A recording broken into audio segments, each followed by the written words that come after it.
अस्सलाम वालेकुम फ्रेंड्स, क्या हाल चाल हैं? कैसे हैं आप लोग सब?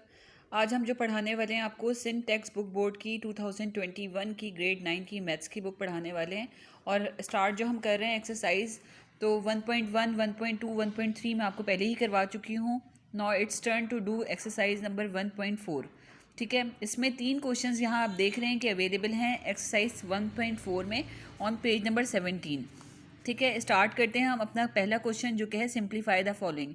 इसमें 3 क्वेश्चंस हैं, बहुत इजी हैं, बहुत आसान है, आप लोग इजीली सॉल्व कर सकते हैं। मेरे पास ये सारे क्वेश्चंस मैंने सॉल्व करके आपके लिए रखे हुए हैं और मैं आपको बहुत इजीली ये एक्सप्लेन भी करती जाऊंगी ताकि आप लोगों के लिए कोई प्रॉब्लम ना हो और आप इजीली इस चीज़ को समझते भी जाएँ। तो गाइज़ हम स्टार्ट करते हैं अपना पहला क्वेश्चन। आप लोग देख रहे हैं गौर से। पहला क्वेश्चन हमारा है सिंप्लीफाई द फॉलोइंग का क्वेश्चन नंबर 1, 3 की पावर 5 डिवाइड बाई 3 की पावर 2। जब आपके पास इस तरह डिवीजन फॉर्म में सेम नंबर हो, आप एक दफ़ा दोबारा से सुन लीजिए, जब आपके पास डिवीजन फॉर्म में ऊपर नीचे सेम नंबर हो, मतलब बेस आपकी सेम हो और आपकी पावर जो हो वो मुख्तलिफ हो। भले से आपकी पावर मुख्तलिफ हो लेकिन आपकी बेस सेम होनी चाहिए ऊपर और नीचे। जब आपकी बेस आपकी सेम होती है तो पावर्स क्या हो जाती हैं, जब नीचे से ऊपर पावर जाती है तो वो माइनस की फिगर में आ जाती है। मीन्स 5 - 2 हो जाएगा। ठीक है, मीन्स कि आपके पास बेस अगर सेम है 3 ऊपर नीचे न्यूमरेटर में और डिनोमिनेटर में दोनों जगह आपके पास 3 मौजूद है, तो आपकी जो ऊपर की पावर है वो पॉजिटिव ही रहेगी, बट नीचे की पावर जब नीचे से ऊपर जाएगी तो किस में चेंज होके जाएगी? नेगेटिव पावर में चेंज होके जाएगी। इस तरह से वो 5 - 2 हो जाएगी। ठीक है, जब आप उसको 5 - 2 लिखेंगे तो 5 - 2 क्या होता है? 3 हो जाता है। तो 3 की पावर क्या बन जाएगा? 3 बन जाएगा। इसी तरह से हमारा नेक्स्ट क्वेश्चन है, बहुत इजी है ये भी। आप लोगों को देखने में बहुत मुश्किल एक्सरसाइज लग रही होगी लेकिन आप जब सॉल्व करेंगे तो बहुत इजी हो जाएगा। और मैंने जिस तरह सॉल्व किया हुआ है आपने भी इसी तरह स्टेप बाय स्टेप सॉल्व करते हुए चलना है। तो आते हैं हम अपने सेकंड क्वेश्चन की तरफ। सेकंड क्वेश्चन में आप देख रहे हैं कि यहाँ 2 की पावर 4 है, यहाँ 5 की पावर 3 है और यहाँ 10 की पावर 2 है। इस पूरे क्वेश्चन में हमारे पास कोई भी बेस सेम नहीं है। तो ऐसे जगह जहाँ पर बेस सेम नहीं होगी हम क्या करेंगे? देखिए, हम 2 को तो ब्रेक नहीं कर सकते, 5 को ब्रेक नहीं कर सकते क्योंकि ये प्राइम नंबर है। 10 को हम ब्रेक कर सकते हैं। 10 किस तरह ब्रेक कर सकते हैं कि 2 5 क्या होता है? 10 होता है। तो हमने इसी तरह से 2 की पावर भी 2 कर ली और 5 की पावर भी 2 कर ली, क्योंकि 2 5 10 होता है और 2 5 10 जब हम करेंगे तो दोनों की पावर क्या बन जाएगी? 2 बन जाएगी, क्योंकि 10 के ऊपर 2 मौजूद है पावर। तो हम इसी तरह से 2 5 10 लिख देंगे, 2.5 लिख देंगे। पॉइंट का मतलब भी मल्टीप्लिकेशन ही होता है। ठीक है, तो 2 की पावर भी 2 हो जाएगी और 5 की पावर भी 2 हो जाएगी। अब देखिए गाइस कि हमारी पावर ऊपर नीचे क्या हो रही है? सेम हो रही है। बेस हमारी क्या हो रही है? सेम हो रही है। जब हमारी बेस सेम होगी तो मैंने आपको बताया था पावर्स क्या हो जाती हैं आपस में, अगर बराबर बराबर पावर्स हों तो ऐड हो जाती हैं, लेकिन अगर डिनोमिनेटर में पावर हो तो जब नीचे से ऊपर पावर जाती है, जैसे 2 की पावर जब ऊपर जाएगी तो वो क्या हो जाएगी? -2। ठीक है, तो 2 की पावर 4 थी, 4 - 2 हम इस तरह से लिख देंगे। इसी तरह 5 की पावर 3 यहाँ मौजूद है, जब ये वाली पावर नीचे से ऊपर जाएगी तो क्या हो जाएगी? -2 हो जाएगी। तो 5 की पावर क्या बन जाएगी? 3 - 2। अब जब 2 की पावर 4 - 2 है तो 2 हो गई है और 5 की पावर 3 - 2 मीन्स 1 हो गई। 1 हम पावर लिखें या ना लिखें बात एक ही होता है। 2 की पावर 2 का मतलब क्या होता है? 2 की पावर 2 का मतलब होता है 2 2 दफ़ा मल्टीप्लाई हो रहा है। 2 मल्टीप्लाई बाय 2 मीन्स के 2 2 दफ़ा मल्टीप्लाई हो रहा है, इसका आंसर क्या आएगा? 4 आएगा। तो इसी तरह से हम 2 मल्टीप्लाई बाय 2 करके 4 आंसर आ गया और यहाँ मल्टीप्लाई 5 हो रहा है तो 4 5 20। इसी तरह से हमारा 20 आंसर आ जाएगा। बहुत इजी आप एक्सरसाइज है ये, बहुत आसानी से आप इसके तीनों क्वेश्चन सॉल्व कर सकते हैं। क्वेश्चन नंबर 3 में आप देखिए हमारे पास जो टर्म दी हुई है, बड़ा आप लोगों को लगेगा कि ये कॉम्प्लिकेटेड क्वेश्चन है, बट ये 2 स्टेप्स में ईजीली सॉल्व हो जाएगा। कॉम्प्लिकेटेड क्वेश्चन बिल्कुल भी नहीं है। A+B ऊपर भी है, A+B नीचे भी है, C+D ऊपर भी है, C+D नीचे भी है। अब वही जो प्रोसेस जो मैंने आपको बताया था वही आपने दोबारा से फॉलो करना है कि नीचे से पावर जब ऊपर जाएगी, अभी इसकी पावर 1 है, कुछ नहीं लिखा हुआ, डेट मीन्स इसकी पावर क्या है? 1 है। तो ये पावर जब A+B की दोनों बेस सेम है, जब ये पावर ऊपर जाएगी तो क्या हो जाएगा? 2 - 1। ठीक है, और यहाँ क्या हो जाएगा? 3 - 2, क्योंकि दोनों की बेस सेम है। देखिए आप इसी तरह सॉल्व करेंगे, 2 की पावर -1 और 3 की पावर -2।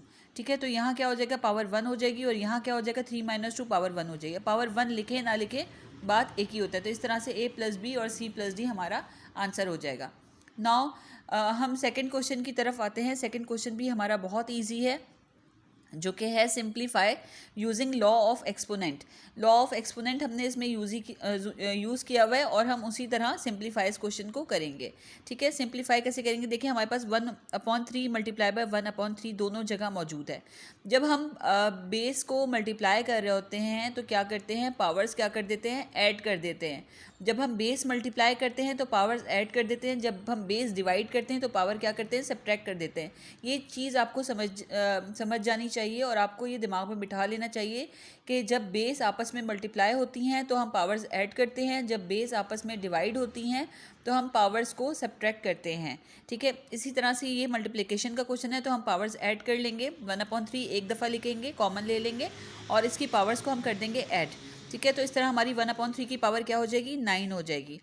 अब सेकंड क्वेश्चन में इसी तरह से हमारे पास आ जाता है कि हमारी दोनों बेस सेम है तो पावर्स हम ऐड कर लेंगे, 5 + 2 7 पावर हो गई, यही हमारा आंसर हो जाएगा। थर्ड क्वेश्चन में इसी तरह से गाइज आप भी साथ साथ सॉल्व करते जाएं ताकि आपके लिए भी कोई प्रॉब्लम ना बढ़े।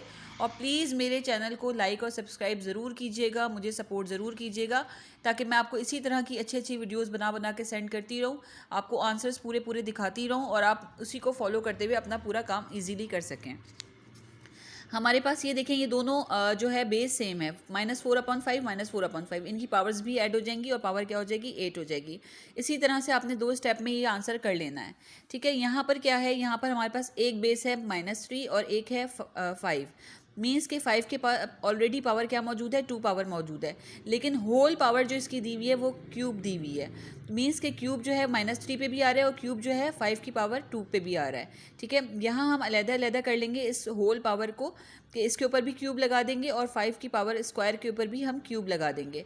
ठीक है, जब इस तरह से बीच में ब्रैकेट होता है और पावर आमने सामने होती है, डेट मीन्स ये दोनों पावर आपस में क्या हो रही होती हैं, मल्टीप्लाई। ये प्रीवियस क्वेश्चन में भी, प्रीवियस एक्सरसाइज में भी मैंने आपको ये बात बताई थी, दोबारा से बता देती हूँ ताकि आपके लिए कोई कॉम्प्लिकेशन ना बढ़े। जब बीच में इस तरह से ब्रैकेट होता है और दो पावर्स इस तरह लिखी हुई होती हैं तो ये पावर्स आपस में मल्टीप्लाई हो रही होती हैं। इस तरह से -3 की पावर भी क्यूब बन गई और 5 की पावर 2 3 6 बन गई।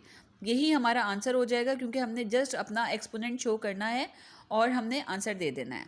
ठीक है, इसी तरह से हमारा नेक्स्ट क्वेश्चन आता है, क्वेश्चन नंबर 5। क्वेश्चन नंबर 5 में क्या हो रहा है, 3 की पावर भी हमारी क्यूब होगी और -4 की पावर स्क्वायर है और क्यूब भी होगी। ठीक है, यही जो हमने प्रीवियस क्वेश्चन में किया था, यही सेम फॉर्मूला हमने इसमें यूज़ करना है कि 3 की पावर क्यूब कर ली क्योंकि होल पावर है और -4 की पावर ऑलरेडी स्क्वायर है तो वो उसकी हम बिग ब्रैकेट बना के यहाँ क्यूब लिख देंगे ताकि दोनों पावर्स आपस में मल्टीप्लाई हो जाएँ। ठीक है, अच्छा, अब इसमें जो है सिचुएशन मुख्तलिफ है। सिचुएशन मुख्तलिफ इस तरह से है कि हमने बेस को कभी भी नेगेटिव में शो नहीं करना होता, बेस को कभी भी हमने नेगेटिव में शो नहीं करना होता। यहाँ बेस हमारी ऑलरेडी पॉजिटिव थी तो हमने इन पावर्स को मल्टीप्लाई किया और लिख दिया, लेकिन यहाँ पर क्या है, यहाँ पर बेस हमारी क्या है, नेगेटिव है। तो हम -4 को 2 दफ़ा जब मल्टीप्लाई करेंगे तो हमारी बेस क्या हो जाएगी, पॉजिटिव हो जाएगी। -4 को हमने 2 दफ़ा मल्टीप्लाई किया, हमारी बेस क्या हो गई, पॉजिटिव हो गई, क्योंकि माइनस माइनस हो जाता है प्लस और 4 4 हो गया 16। 16 की पावर यहाँ क्यूब हो गई और यहाँ 3 की पावर ऑलरेडी 3 थी तो वही रही। ठीक है, इस तरह से हमारा 3 की पावर क्यूब मल्टीप्लाई बाय 16 की पावर क्यूब हमारा आंसर हो गया। ठीक है, बेस को हम कभी भी माइनस में नहीं रखते, यहाँ पर बेस ऑलरेडी पॉजिटिव थी, यहाँ पर भी हमने बेस पॉजिटिव अपनी बना ली। नाउ हम नेक्स्ट क्वेश्चन की तरफ आते हैं। नेक्स्ट क्वेश्चन हमारा है क्वेश्चन नंबर 6, -a/bc -a/bc। ये दोनों बेस आपके सामने सेम है तो इनकी पावर्स क्या हो जाएंगी, ऐड हो जाएंगी और इनका पावर का ऐड करके आंसर आ जाएगा 5 + 4 9 पावर। ठीक है, इसी तरह से हमारे पास ये 3 टर्म्स दी हुई हैं और तीनों की बेस जो है हमारे पास सेम है तो हम तीनों की पावर्स को क्या कर देंगे, ऐड कर देंगे और हम अपना आंसर लेकर आ जाएंगे -c/d की पावर 10। यही हमारा आंसर होगा। नेक्स्ट क्वेश्चन की तरफ हम आते हैं। मैं ये चाहती हूँ कि आप लोग साथ साथ अपने क्वेश्चन सॉल्व हुए देखते भी जाएं और अपने कॉपी में जो आपका वर्क है उसको भी साथ साथ कंप्लीट करते जाएं ताकि आपका भी टास्क आराम से साथ साथ मेरे पूरा होता जाए। ठीक है, ये हमारे पास क्वेश्चन मौजूद है। अब हमारे पास देखेंगे हम m हमारे पास कहाँ मौजूद है, मीन्स के बेस हमारे पास m यहाँ आ रही है, m यहाँ आ रही है तो m की पावर यहाँ पर 1 है और m की पावर यहाँ 5 है तो 1 + 5 लिख देंगे। इसी तरह n की पावर यहाँ 2 है और n की पावर 3 है तो 2 + 3 हो जाएगा। t की पावर 4 है और t की पावर 7 है तो 4 + 7 हो जाएगा। ठीक है, इस तरह m की पावर यहाँ 6 बन जाएगी, n की पावर 5 बन जाएगी और t की पावर जो है हमारे पास 11 बन जाएगी। ठीक है, क्योंकि 7 + 4 क्या होता है, 11 होता है। ठीक है, इस तरह से ये हमारा आंसर आ जाएगा। सेम यही चीज़ हमने फॉर्मूला यहाँ पर फॉलो करना है कि ए हमारे पास जितने ए हम मौजूद हैं उन सारी पावर्स को हमने ऐड कर लेना है। यहाँ जितने c मौजूद हैं हमने उनकी पावर्स को ऐड कर लेना है और जितने b मौजूद हैं उनकी पावर्स को ऐड कर लेना है। जब हम सबकी पावर्स को ऐड करेंगे तो हमारे पास a की पावर 9 बन जाएगी, c की पावर 8 बन जाएगी और b की पावर 6 बन जाएगी। लेकिन हम फिर इसको अरेंज करेंगे, a b c अरेंज करके हम इसको प्रॉपरली लिखेंगे, a की पावर 9, b की पावर 6 एंड c की पावर 8 लिखकर हम अपना आंसर दे देंगे। क्वेश्चन नंबर 10 हमारे पास जो है वो ये है कि 10 हमारे पास यहाँ पर दिया हुआ है कोफिशिएंट। हमने कोफिशिएंट को नहीं देखना, बेसिकली हमने यहाँ पर वेरिएबल्स देखने हैं और सेम वेरिएबल्स की पावर्स को हमने कर देना है ऐड। x की पावर 4 है, x की पावर स्क्वायर है, 4 + 2 कर दिया, y की पावर यहाँ 6 है और y की पावर क्यूब है तो 6 + 3 को ऐड कर दिया। z यहाँ पर अकेला है तो z की पावर स्क्वायर है, हमने उसको एज इट इज़ लिख दिया। यहाँ 4 + 2 6 हो गया, y + 6 + 3 9 हो गई पावर और z स्क्वायर था, स्क्वायर ही रहा, कोफिशिएंट अपनी जगह रहा और यही हमारा आंसर हो गया। ठीक है, इसी तरह से हम क्वेश्चन नंबर 11 की तरफ आते हैं। क्वेश्चन नंबर 11 में हमारे पास जो एक्सपोनेंट दिया हुआ है उसको हम एज इट इज़ रखेंगे फ्रैक्शन फॉर्म में। ठीक है, ये हमारे माइंड को ट्विस्ट करने के लिए चीज़ें दी जाती हैं ताकि हमारा माइंड ट्विस्ट हो जाए, लेकिन बेसिकली जो हमारे क्वेश्चन की रिक्वायरमेंट है कि हमने एक्सपोनेंट शो करना है वो हम वही काम करेंगे और उसके अलावा कुछ मज़ीद नहीं करेंगे। यहाँ r की पावर 3 थी और 7 थी, हमने 3 + 7 कर लिया। s की पावर स्क्वायर थी 2 + 2 कर लिया और t की पावर यहाँ सिर्फ स्क्वायर थी तो हमने स्क्वायर लिख दिया और इन पावर्स को हमने ऐड करके यहाँ 10 हो गई, यहाँ 4 हो गई और यहाँ स्क्वायर हो गई। ठीक है, इस तरह से हमने इसका आंसर दे दिया। ठीक है, 11 के बाद मैंने 12 गलत क्वेश्चन कर लिया था, इसलिए मैंने दोबारा सही क्वेश्चन लिख के अपना सही क्वेश्चन किया है। तो प्लीज़ आप लोग भी देख लीजिए कि यहाँ हमारा जो क्वेश्चन नंबर 12 है वो है -L/m। यहाँ पर हमारा फ्रैक्शन फॉर्म में दिया हुआ है और यहाँ 3 बेस, तीनों सिमिलर बेस दी हुई हैं। ठीक है, तो हम इनके तीनों की पावर्स को कर लेंगे ऐड। 4 + 5 + 3 तीनों की पावर्स को हमने ऐड कर लिया और हमने क्या किया, तीनों को जब ऐड किया तो आंसर आया 12 आंसर आया। लेकिन ये माइनस और बाहर वाला माइनस दोनों को हमने क्या करना है, पॉजिटिव कर देना है। माइनस माइनस हो गया प्लस, तो L/m की पावर हो गई हमारे पास 12।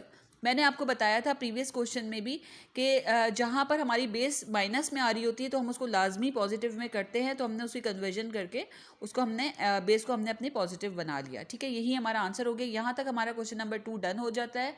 क्वेश्चन नंबर 3 की तरफ आते हैं, वो भी बहुत ईजी है गाइज, आप आराम से देखते जाएँ। बहुत ईजी आंसर्स हैं और मैंने आपको बहुत अच्छे तरीके से समझा भी दिए हैं और सॉल्व भी करा दिए हैं। ठीक है, तो आप इसी तरह से इसको फॉलो करते हुए चलिएगा ताकि आपको भी इंशाल्लाह ताला कोई प्रॉब्लम ना हो। मैंने आपको बताया था simplify using the law of exponent. यहाँ पर भी हमें लॉ ऑफ एक्सपोनेंट यूज़ करना है और हमने यहाँ पर भी वही चीज़ बतानी है जो कि हमने प्रीवियस क्वेश्चन में बताई थी। थोड़ा सा हम चीज़ को जो है वो प्रैक्टिस करते हुए आ रहे हैं ताकि हमें किसी क्वेश्चन में प्रॉब्लम ना हो। थोड़ा सा कैमरा ब्लर हो रहा है, मैं चाह रही हूँ ये ठीक हो जाए ताकि आपके लिए कोई प्रॉब्लम ना हो।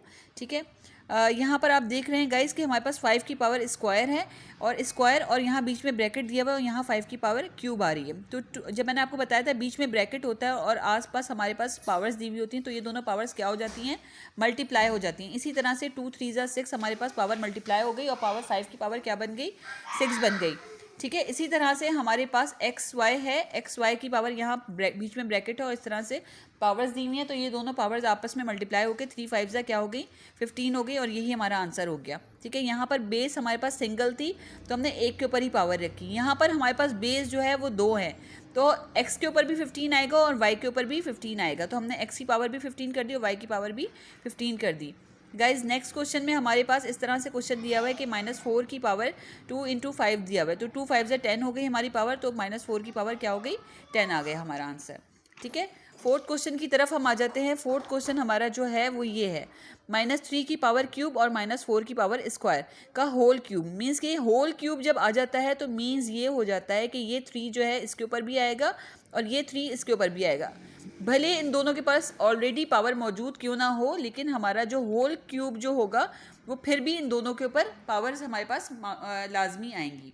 ठीक है, इसी तरह से हमने क्या किया, -3 की पावर जो कि ऑलरेडी क्यूब थी उसको भी रखा और ये जो क्यूब आ रहा था बीच में, क्योंकि बीच में ब्रैकेट आ जाता है तो जब ब्रैकेट आ जाता है तो पावर्स आपस में क्या हो जाती है, मल्टीप्लाई। तो 3 की पावर 3 आपस में क्या हो गई, मल्टीप्लाई हो गई। इसी तरह से -4 की पावर स्क्वायर थी तो 2 की पावर 3 आपस में क्या हो गई, मल्टीप्लाई हो गई। ठीक है, तो 3 3 9 हो गई और 4 की पावर यहाँ पर 6 हो गई। ठीक है, यही हमारा आंसर हो गया।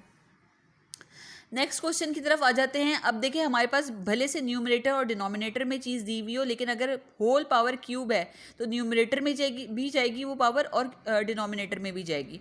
यहाँ b की पावर स्क्वायर ऑलरेडी मौजूद थी, तो 2 मल्टीप्लाई बाय हम 3 कर देंगे, ठीक है। और जो है यहाँ पर 5 की पावर क्यूब मौजूद है, क्योंकि होल पावर हमारे पास क्यूब थी और ऑलरेडी यहाँ पर कोई पावर नहीं थी, ठीक है। तो 2 3 हमारे पास 6 हो गया और 5 की पावर हमारे पास क्यूब हो गई। यही हमारा आंसर हो जाएगा। यहाँ पर हम इसी तरह से गाइस करेंगे कि हमारे पास -4/9 की पावर ऑलरेडी क्या मौजूद है, स्क्वायर मौजूद है, ठीक है। और ये पावर जो है इन दोनों के ऊपर भी आ रही है और ये वाली पावर जो है ये भी इन दोनों के ऊपर आ रही है। तो हमने होल पावर 2 3 6 करी, ठीक है, और -4 के ऊपर भी 6 लगा दी और 9 के ऊपर भी 6 लगा दी। इसी तरह से हमने क्वेश्चन को सॉल्व करना है और यही हमारा आंसर हो जाएगा।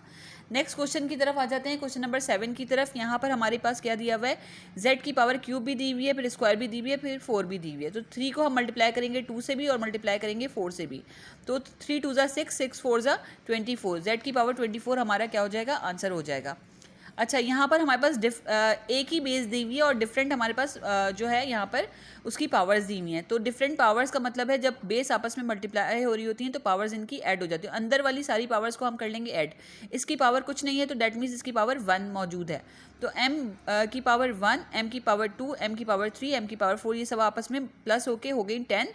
और यहाँ जो पावर्स आपस में बाहर दी हुई हैं वो दोनों पावर्स आपस में मल्टीप्लाई हो जाएंगी। 2 मल्टीप्लाई बाय 5 मैंने आपको बताया था, बीच में अगर ब्रैकेट होता है तो ये दोनों पावर्स आपस में मल्टीप्लाई हो रही होती हैं, ठीक है। तो ये दोनों पावर्स आपस में मल्टीप्लाई हो गई और ये भी 10 हो गई और अंदर वाली भी पावर भी 10 हो गई। जब बीच में ब्रैकेट आ गया तो ये दोनों पावर भी आपस में क्या हो गई, मल्टीप्लाई हो गई। मल्टीप्लाई होकर 10 10 ये पावर हो गई 100। इस तरह से ये वाला आंसर आ गया हमारा। क्वेश्चन नंबर 9 की तरफ आ जाते हैं। ये भी बहुत ईजी है। अब यहाँ पर हमारे पास बेस -0.1 तीनों की सेम है, ठीक है। तो हमने क्या किया, तीनों की पावर्स को कर लिया ऐड। जब पावर आपस में बेस मल्टीप्लाई